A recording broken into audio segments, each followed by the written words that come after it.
Hi, this is Aaron from Inside the Skev. I hope you enjoy this next episode. If you want to listen live, tune in Sunday mornings at 10 a.m. to WCGO. That's 95.9 FM, 1590 AM, or WCGOradio.com. Facebook Live at WCGO's page and Inside the Skev. To learn more about this great town and what I do, go to Skevinston.com, and you could always contact me at aaron@skevinston.com. Now sit back and listen to this one message from one of our supporters, and we'll start the show.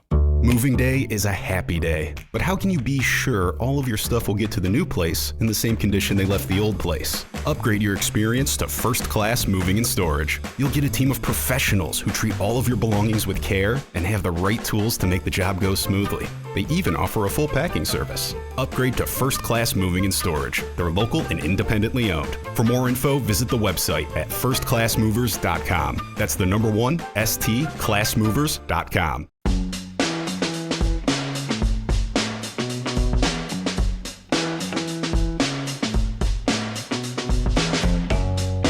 Inside the Skev, and I'm your host, Aaron Masliansky. And today I am here with Roger Sosa. Roger is the Executive Director of the Evanston Chamber of Commerce. Today we're going to talk about the Chamber's mission, its role during the pandemic, and its vision for the future. And, I just want to mention today I'm back here in the studio at WCGO, first time in a couple months. I'm so grateful that the numbers have been dropping for COVID throughout the area, and this is just much more fun than being in my basement. So, Roger, thank you very much for joining me today.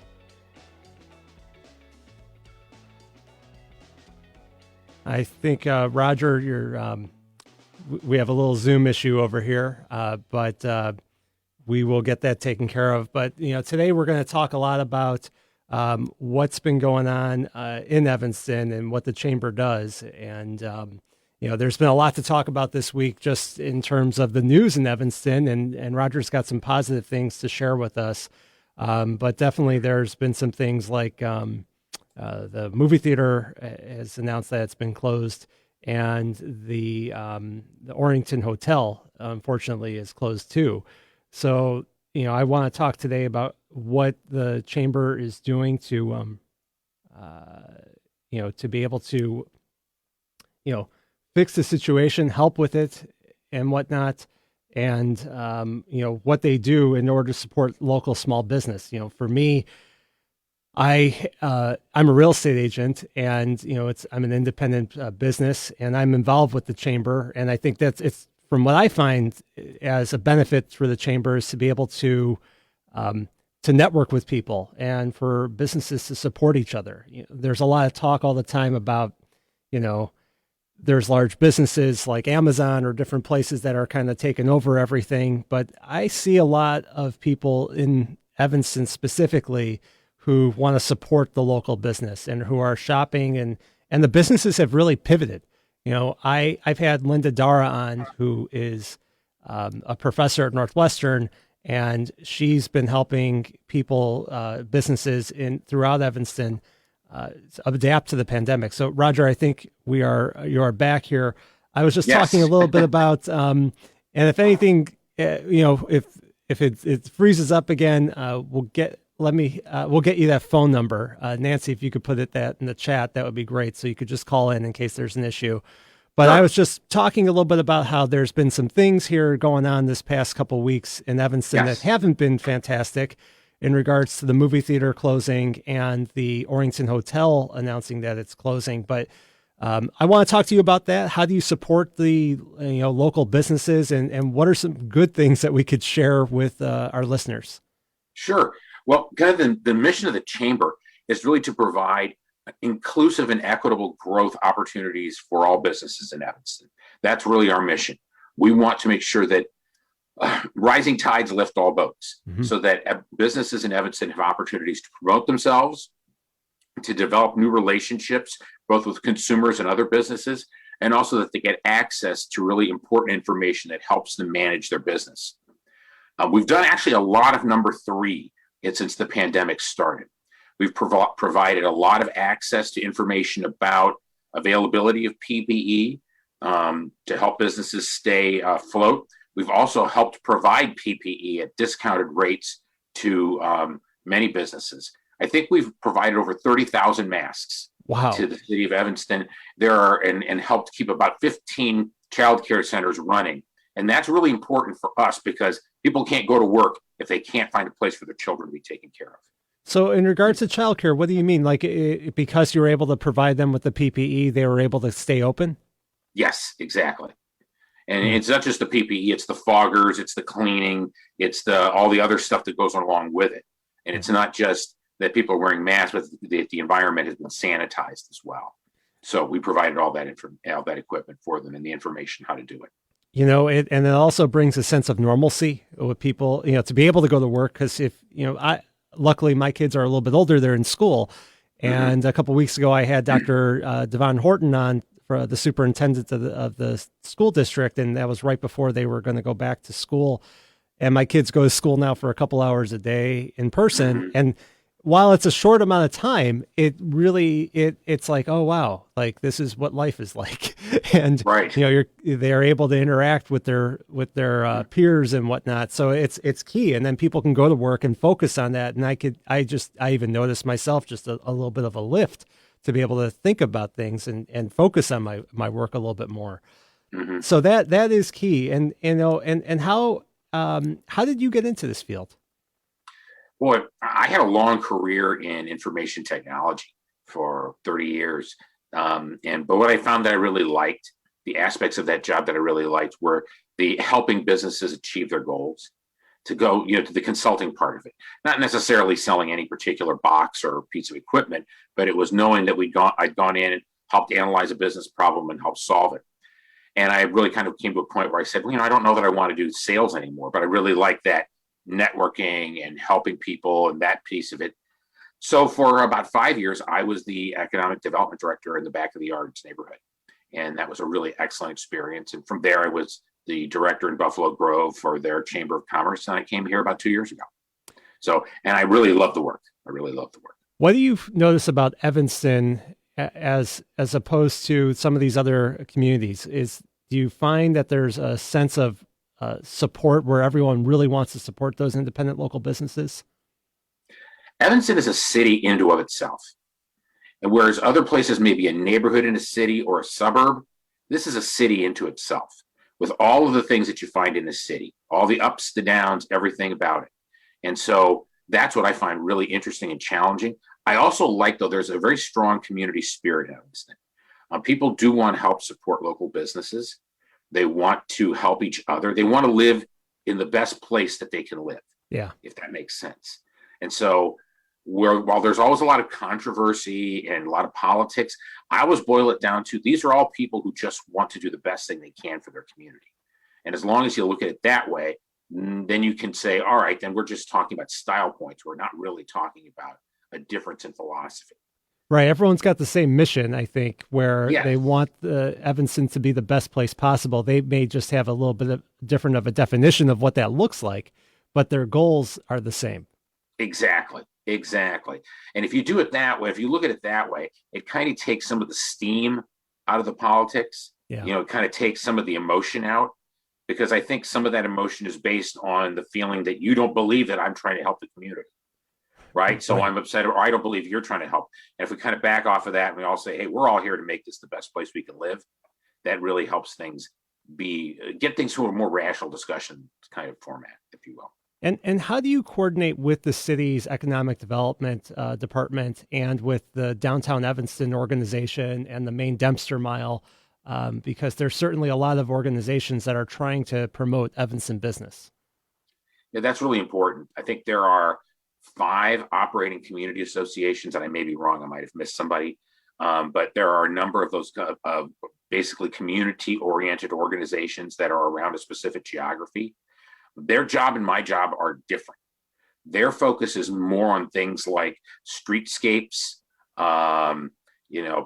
planters, safety, signage, whereas my role has more to do with how the business functions. Mm-hmm. And how they sell, how they network. So we always kid that they're from the middle of the street to the front door, and I'm from the front door in.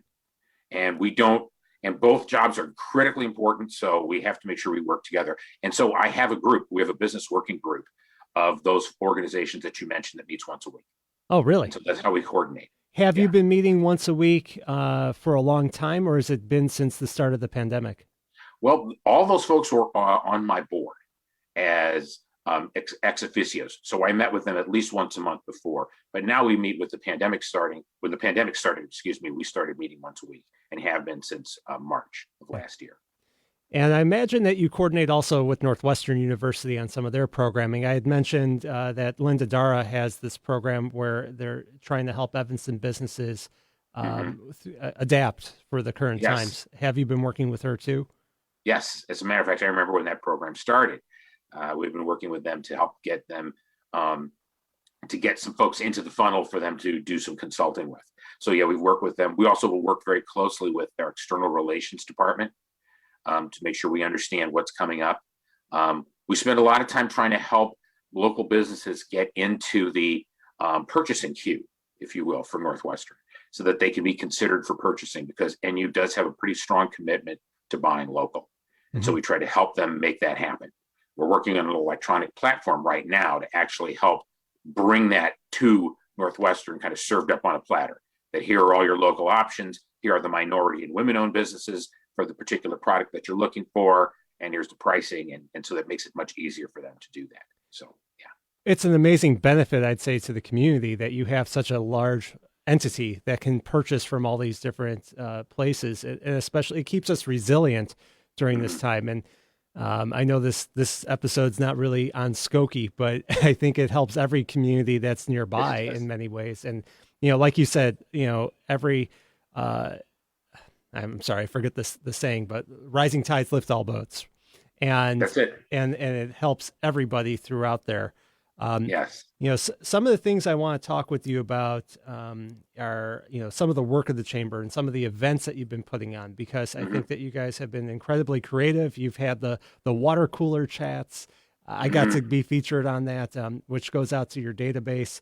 And you really interact with a lot of different places here. So we do have a short break coming up, but when we come back, I do want to talk about that. I want to talk about how your members are all working together. And everyone just stick around. We'll be back shortly.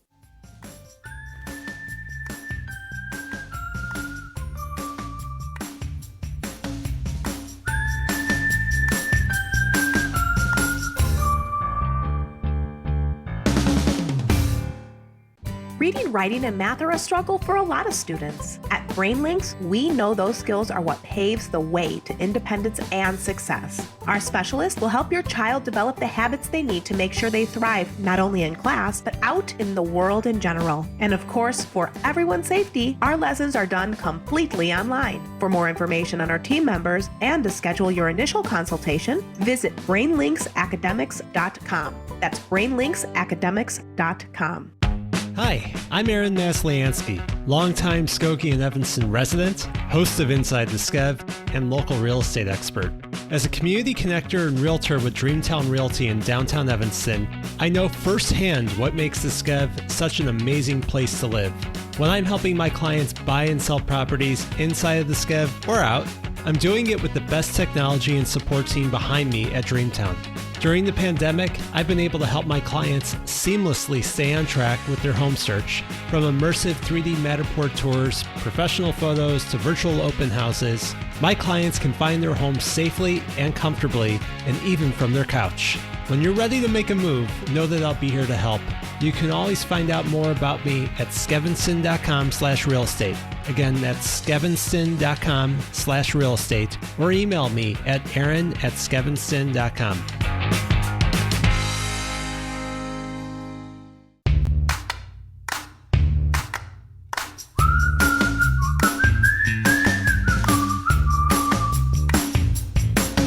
Welcome back, everyone, to Inside the Skev, and we are here with Roger Sosa from the Evanston Chamber of Commerce. And we've been talking about the mission of the chamber and how Roger got into this.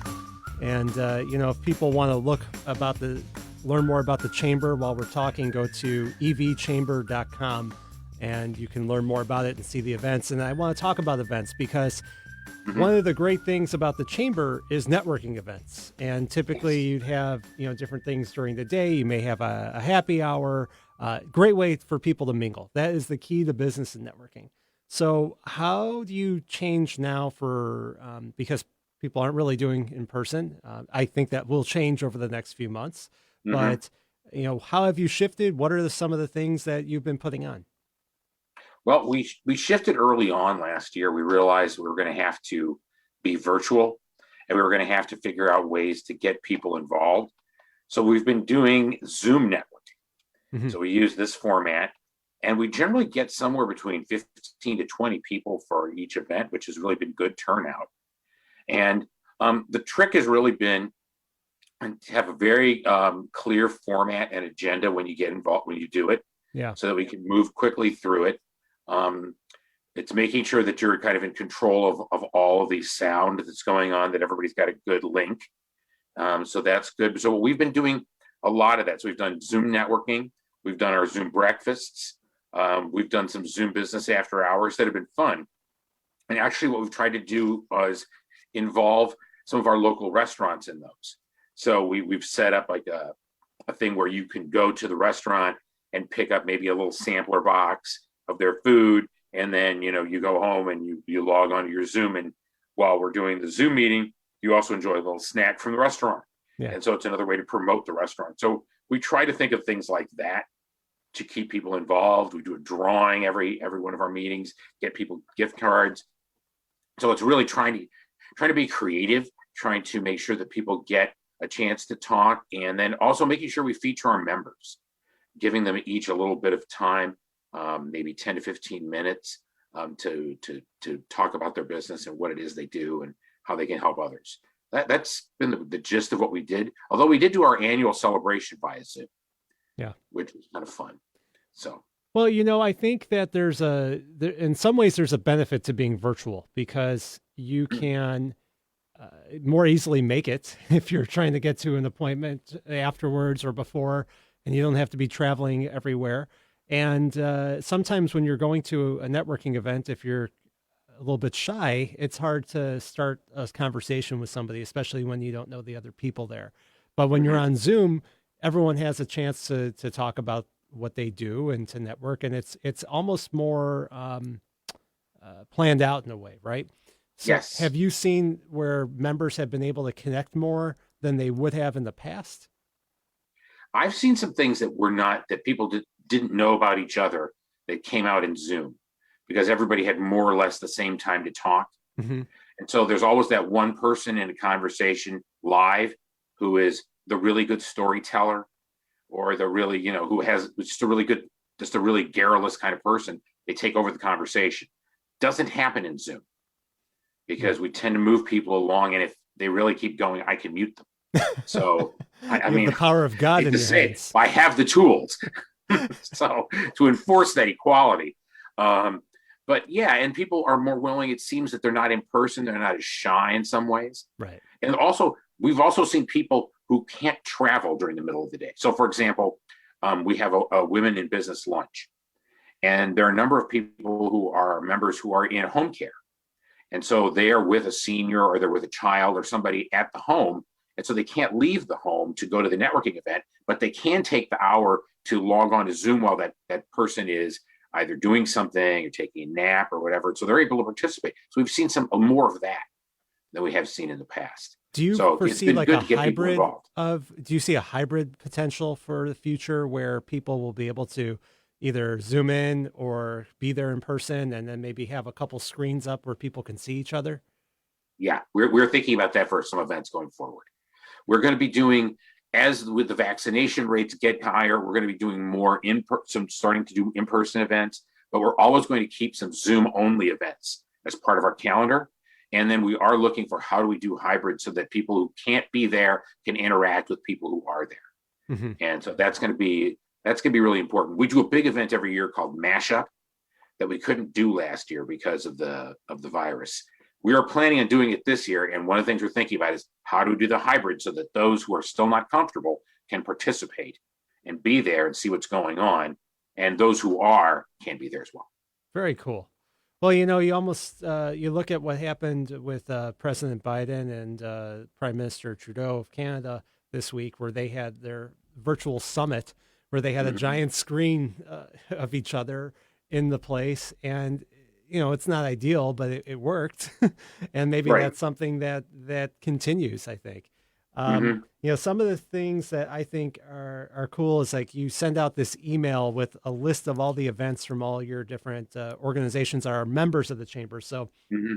I got the email on Thursday, and you've got all of your different events here. You've got things for, let's say, Levy Lecture Series for the Levy Senior Center. You've got things from Ricemore, Community Solar, and President Biden's solar agenda. So if you want to learn more about that, I mean, this is just such a great way to kind of promote what all your members are doing and make it Hmm. seamless, right? Yep. Well, we send that that newsletter goes out 2 or 3 times a week, Hmm. and there's one every week that's just member events. It's just, we call it all about our members, and it's got nothing to do with what chamber's doing. We just, anything that you have in terms of an event, send it to us. We'll get it out there for you. Very cool. And by the way, do you have to be an Evanston business in order to be a chamber member? No, actually, we have members who are in Chicago. We've got members in surrounding suburbs, Skokie, Wilmette. If you do business in Evanston, or you want to do business in Evanston, I think chamber membership is always a wise idea. It gets you into the community. Absolutely. And if your company is a part of it, anybody can come That is to those exactly right. events. That's exactly Yeah. right. So we're going to have another quick break, but when we come back, I want to talk more about some of the things that have been going on in Evanston recently, in regards to the movie theater and the Orrington Hotel, and some of the positives that you want to share with us. So Mhm. everyone, stick around. Very important information, and we will be right back. Right.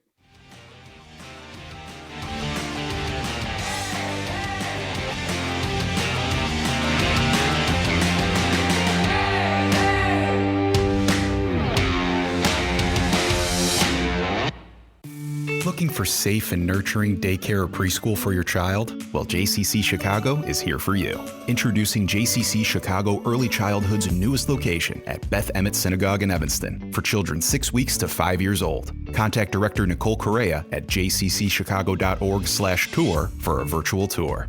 Our nurturing educators and social services team create safe spaces for kids to develop social and emotional skills, including teamwork, independence, and empathy through classmate interaction. Our year-round outdoor classrooms provide abundant space to discover and nurture a lifelong love of learning. Full and half-day programs help children grow and flourish in their new classroom community.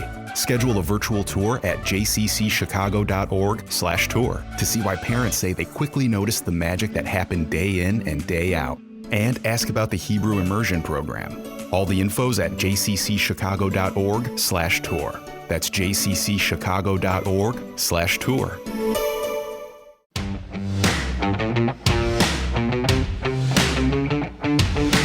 Everyone's inside the SCEV, and we are talking with Roger Sosa, the Executive Director of the Evanston Chamber of Commerce, and been talking a lot about the great things that the Chamber does to help promote its members, to help people network, and really just support Evanston business. And some of the things I want to talk about is there's some great, absolutely great things about Evanston. I love this place. You've got so many great businesses, so many great people, the lake. But some of the things that I've really loved is the movie theater and the Orrington Hotel. I've been to several weddings there. One of my best friends got married there. And this week there was some unfortunate news that the hotel's closing, the movie theater's closing. So what do we do now? So are we looking for other places to to take over those leases, and what can you share? Well, I can share a number of things. First of all, I share your concern about losing two institutions of the community. Movie theaters are hugely important because they attract nighttime traffic. They bring business to restaurants. They're just part of a vibrant community. I can't imagine any community not wanting to have functioning movie theaters. And for the time that those theaters were there, they were really important to Evanston. You could just walk around the street. You could see the restaurants around them. That's really important. Sure. There is a tremendous amount of interest in that theater. I'm not This company is not an Evanston-based or even a locally Chicago-based company that owns it. So that's one of the things you have to keep in mind. Their tie to the community is not the same as if it was a local person running a local movie theater. So their decision is based on how many of their theaters do they have to cut in order to become profitable for whatever period of time. Yeah. And that's really what is the equation of that. It wasn't, oh, how is this going to impact the rest of downtown Evanston? No, I think the movie theater decision is really made in the vacuum of what makes the most sense for the company that owns the movie theater. That being said, we've already had interest from a number of other providers, including folks who are local to the Chicago marketplace, who are interested in providing, taking over that movie theater. Some of the folks who are already public with their interest, so I could talk about Classic Cinemas, is one company that's been public with their interest.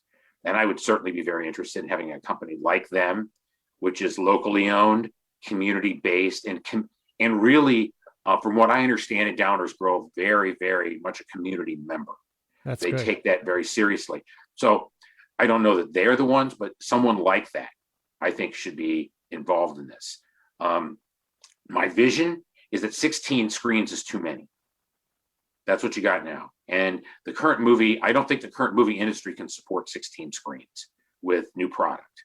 Yeah. There just isn't that much stuff out there right now. So I think maybe a hybrid model that involves maybe some entertainment, some live entertainment, which we really don't have much of in downtown Evanston.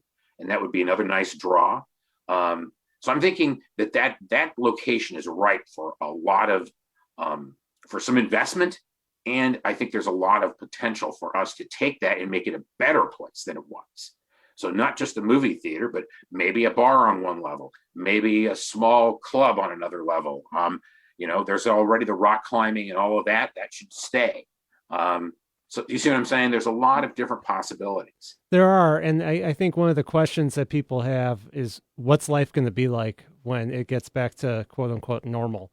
Right. And are people going to go to the movies? And, I know now you can go rent a movie theater and watch an older movie, but for $100, you could have up to 20 people. So right. It basically costs what a family would normally go and for a regular movie and have one ticket. Now you could have the whole theater to yourself. But right. I do think that it's important to conceptualize the different possibilities within it.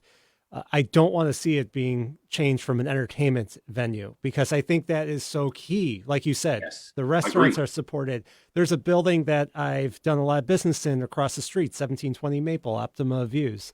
Mm-hmm. The draw of that is the movie theater. Whenever I'm trying to sell it, it's across the street. You can go to the movie, you can go to the train. It is right. So amazing. So I think it's key that we have that. And I've seen on social media people talking about this Austin, Texas-based company that does like a brew pub, and that would be something that would be interesting. But another thing too is that the previous company that was running the theater, they haven't really updated it like you'd see at Old Orchard, and right. Where you're going to these luxury type services where you have a wait staff and it's big cushy chairs and everything else like that. So it does need some improvement. I don't want to see prices go out of control either. It should be for the masses, but it is, I think it's key that we're getting some of that interest. That's great. Yeah. Yeah. And there's another a concept that somebody's been tossing around. It's kind of a franchise idea. And the people that I heard talking about it talked about a community owner for it. So essentially the community owns the franchise. And and this is just still, all these things are in very much the talking stage. Nothing's happened yet. No contracts have been signed, but the point being that there's a lot of interest from the community and from providers in that location. And who wouldn't? I mean, look at the Evanston demographic. Come on. Who wouldn't want to be part of this marketplace? It's a fantastic marketplace. Oh, absolutely. You got students, you have an extremely high-end client base that is willing to watch not just your mainstream movies, but you've got a market here for your foreign film and your off the beaten path movies, because you've got a well-educated client base that likes to go see it, at college kids. I just think this would be a gold mine for the operator that knows the community and works it properly. I agree. And I think those are two keys that you cannot forget. Know the community and run it the way the community wants to see it run.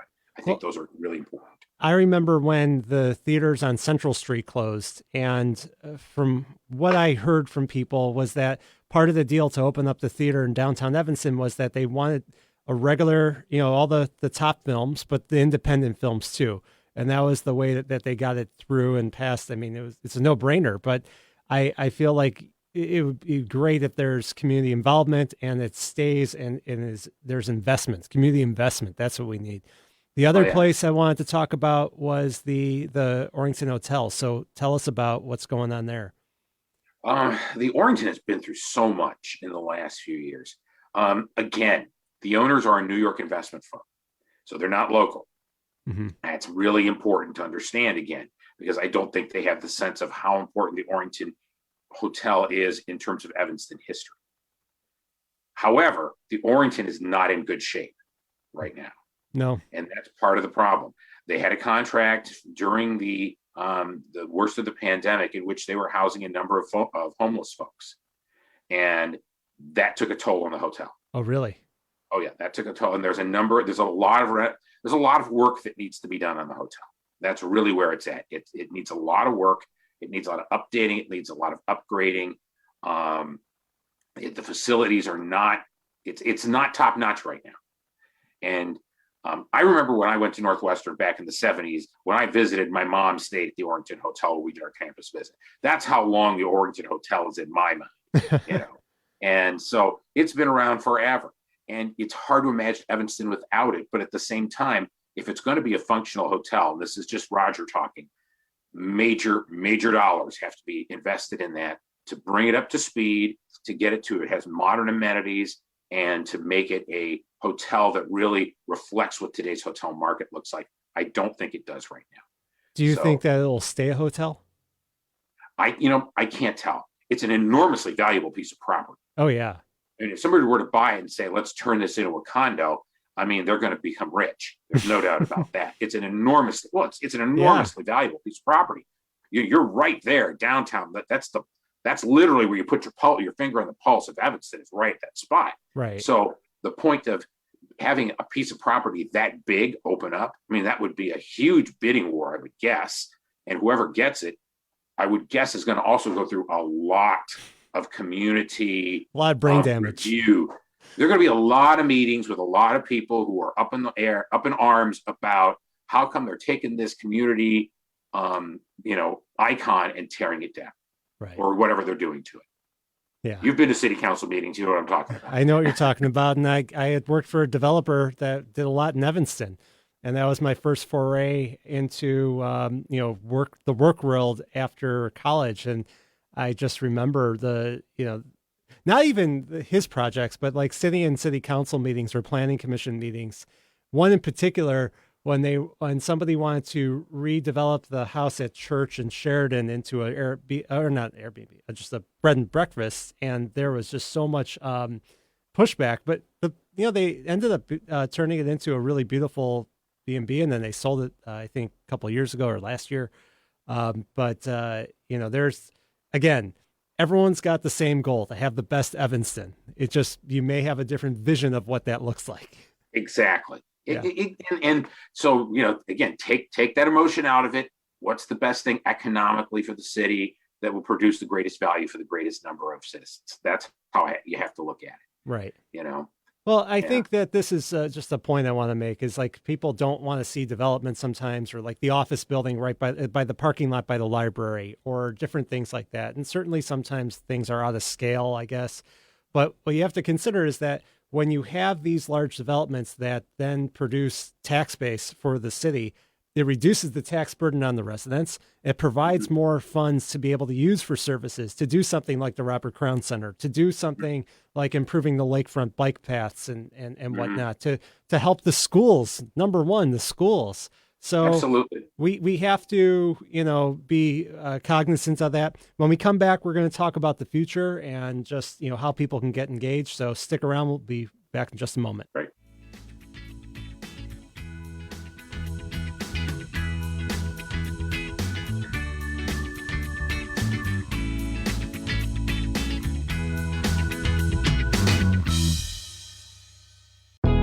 mortgage rates have reached record lows recently. If you see homeownership in your future, the future is now. Think of Beth Lewis at Cross Country Mortgage as your personal mortgage shopper. She'll sort through racks and racks of home financing options until she finds exactly the right style and fit for you. She'll get you pre-approved to give you an advantage over other buyers, and she'll close your loan quickly with a highly efficient process driven by advanced mortgage technology. In 2020, Beth closed over $294 million in loans in 883 separate transactions. Beth will be here for you too, because helping people get mortgages is what she does best. Visit BethLewisTeam.com to get started. That's Beth, L-E-W-I-S Team.com. Or call 847-274-9745. That's 847-274-9745. Cross Country Mortgage LLC, NMLS 3029, www.nmlsconsumeraccess.org. Equal housing opportunity. Illinois Residential Mortgage Licensee.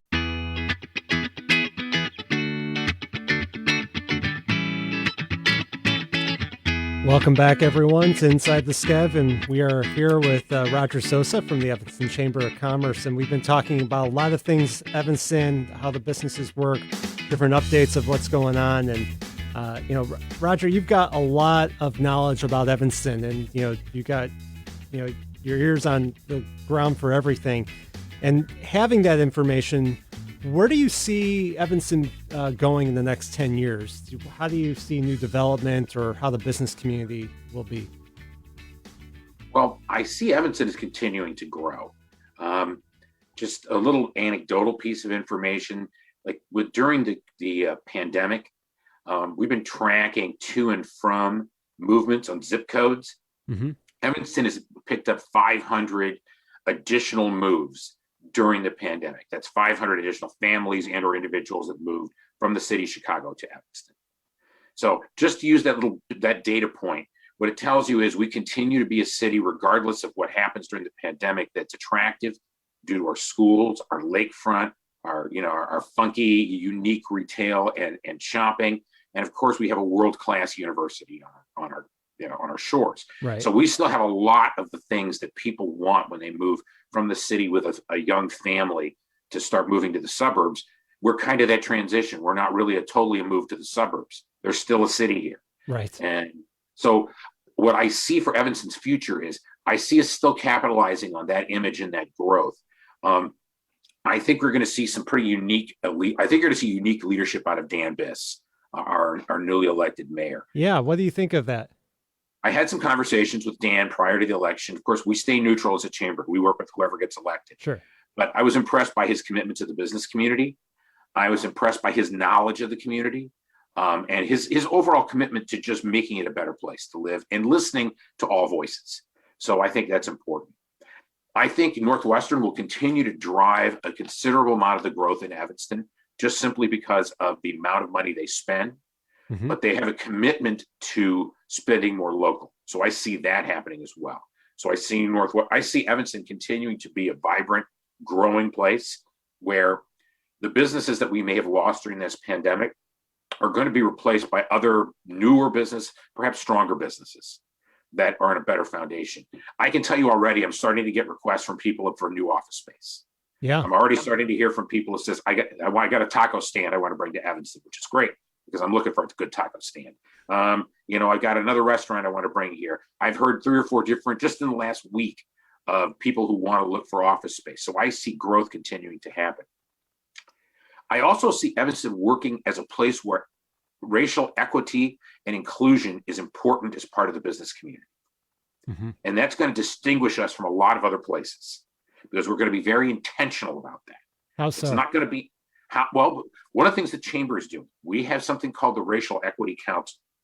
And what we're doing is we're creating, first of all, we've redone our mission statement to be inclusive. We've created a set of values for the chamber, and we're working on something called the Evanston Racial Equity Promise, that essentially businesses can be part of this. And we're not quite ready to roll it out yet, but businesses can be part of this, basically saying, there's a set of values that we ascribe to. And that sticker on our window says that when you come in here, you're going to be treated equitably, and all of our employees are treated equitably, and that our goals are to provide inclusion for economic growth in the community. So allowing businesses to really identify themselves as being part of this cause. and then to provide them training and support so that they can actually make the words into reality. And so I see that as a big thing. We're working on that right now. We're not quite ready to roll it out, but it's in development, and we've got our logo, we've got our sticker, we're just finalizing our package. But I see that, and that's one of the most exciting things, I think, for Evanston. Does that mean it's just to support, businesses that are owned by people who are Black or brown, or is that just to make all businesses more equitable so they're serving everybody in the community? I think it's yes to both questions. Okay. Yes, we want to uplift Black and brown owned businesses. Absolutely. We wanted to see that happen. But at the same time, we want people to know that no matter what store I walk into, I'm going to be treated equitably. Mm-hmm. So we're trying to remove as many barriers as we can to people doing business with whoever they want to do business with, regardless of the geography, regardless of where that business is located in town, so that there aren't those perceptions, oh, I can't go there, mm-hmm. or, oh, I'm not going to be welcome in that store. We don't want any of that stuff in town. We want everybody to be able to look at each other equitably and to feel that economic growth is something that everybody participates in. So that to me is crucial for what we do going forward. I think it's how we distinguish ourselves from other communities. Yeah, absolutely. I mean, I've talked to people who they think, well, I can't go over there because I don't fit the profile, and that is something that's got to be. I think what's important is I'm an Evanstonian. Yes. I'm a customer. It doesn't matter what you are. Right. Like everyone should feel very comfortable to be able to go into any business and to participate in any business and to work for any business. Well, I live on Central Street. I should feel very comfortable going down to Howard Street for dinner. Absolutely. I live down on Howard Street. I should be very comfortable going up to Central Street for dinner. That's what should happen. That's how we should all be. It should be one community where those kinds of differences aren't what determines how we do business. Yep. More like, do I like the restaurant? I think that's not, am I comfortable in the restaurant? That you see that it's a big distinction. Now you have to win me on the basis of your merits of your business, as opposed to the fact it's a white or a Black business. Does that make sense? That makes sense. Absolutely. Yeah. And I think what's so great about Evanston is that you do have these neighborhoods. Every part has its flavor, and part of that is the history, because they were 3 separate towns that then became mm-hmm. Evanston.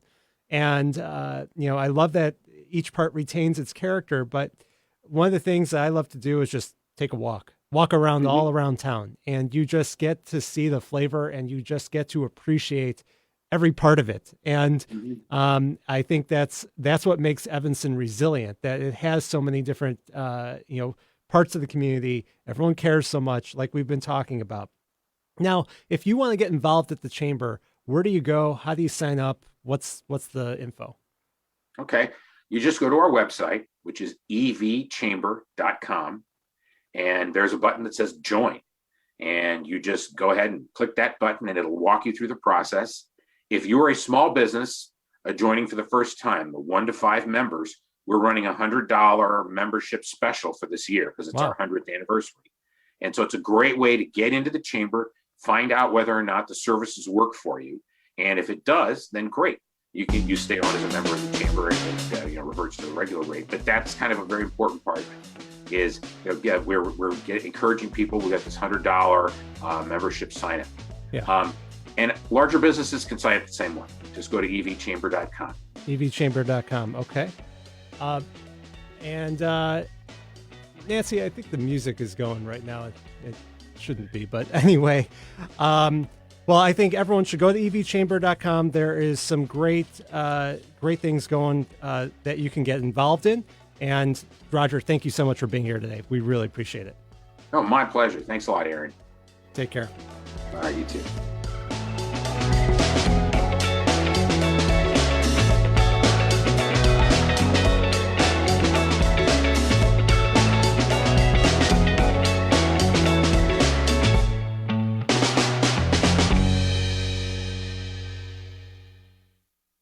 Thanks for listening to this latest episode of Inside the Skev. To listen live, tune in Sunday mornings at 10 a.m. to WCGO. That's 95.9 FM, 1590 AM, WCGOradio.com, or you can go to Facebook Live on WCGO's page or Inside the Skev. If you want to learn more about this great neighborhood or what I do, go to skevinson.com. And I want to thank every supporter of the show and all my listeners. Thanks so much.